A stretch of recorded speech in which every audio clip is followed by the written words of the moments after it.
y'all. So it's May 15th, and I am going to start ripping down the C-10 here for some upgrades.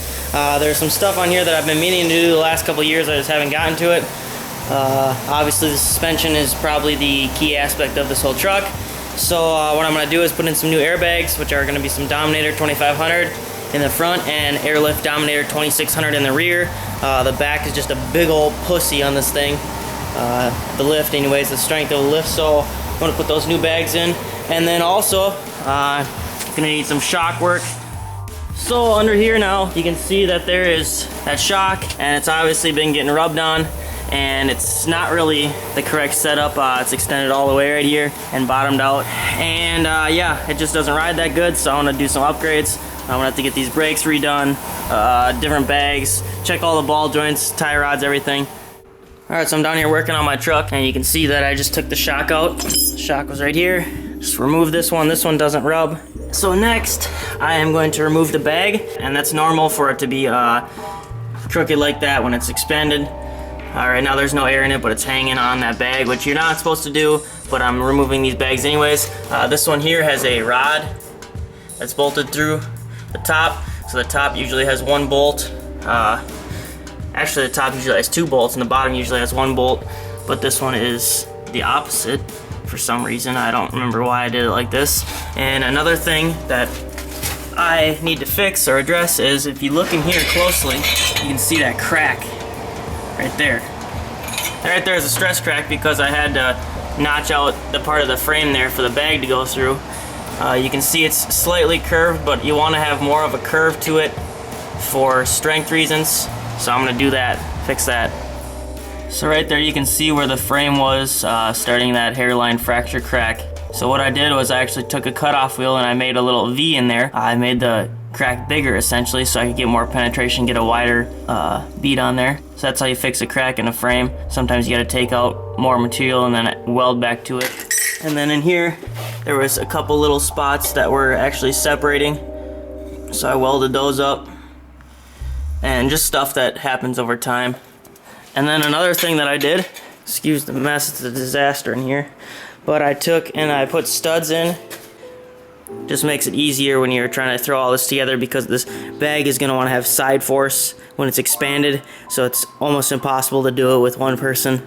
So yeah, I've just put in the studs. And again, these are Dominator 2600 bags by Airlift. I got my bag cups there up top. And these are the plates that mount to the trailing or to the lower A-arms. Nothing fancy about them. They're just 1/4-inch steel. So here's a little insight as to how I'm setting up these shocks.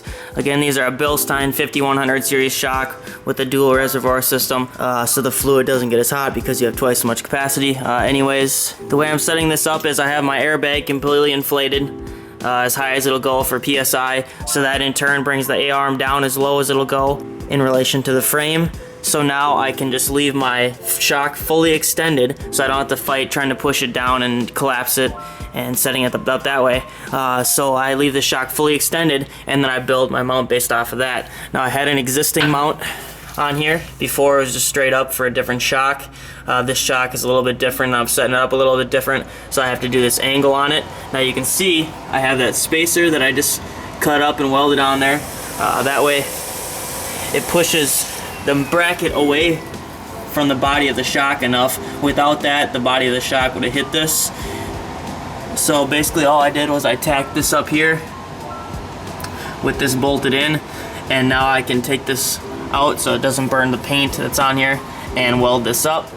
Another thing that you want to do for anything structural or suspension wise is try and get the component that you're bolting in a double shear. Now double shear is when you have two mounting brackets, so kind of like an A-arm. It has a mounting bracket on each side that's double shear, so it's twice as strong. So I'm gonna have to make another bracket that comes up from here and goes down to the frame here, and then down here I have it bolted into the control arm here, and I'm actually gonna make another tab that comes up and bolts on this side. Now why is that important? You can see, maybe you can't see. See, there's flex in there, quite a bit of flex. Adding another bracket there will make it twice as rigid and it'll decrease flex. And flex is the name of the game when you're mounting shocks. You don't want any flex, because then why even have a shock if it flexes? So that is what I'm doing there. And this all clears my steering, or my tire when I steer. So that is that there.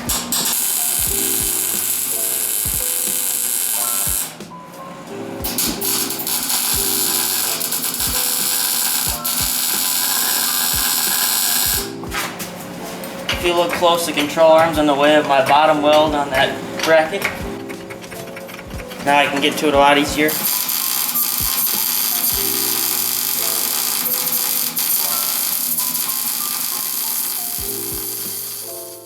Now I can take the shock out and finish welding the other side.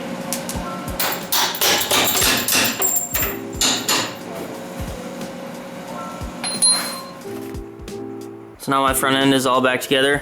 I got the new Airlift D2600 Dominator bags in where the coil spring used to be. And then I have my new Bilstein 5165 series shocks with the dual reservoir system.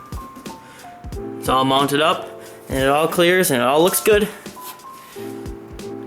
So now I can move on to the back, which I'm going to take off the bed to do, because I'm going to do a whole bunch of other stuff under there, a bunch of upgrades.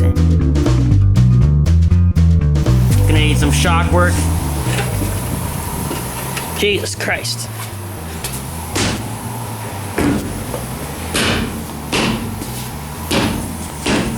Fuckers are on there.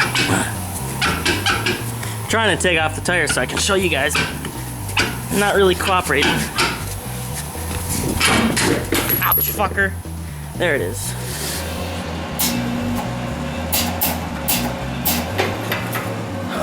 Help if the ground was hooked up. It's been a long day.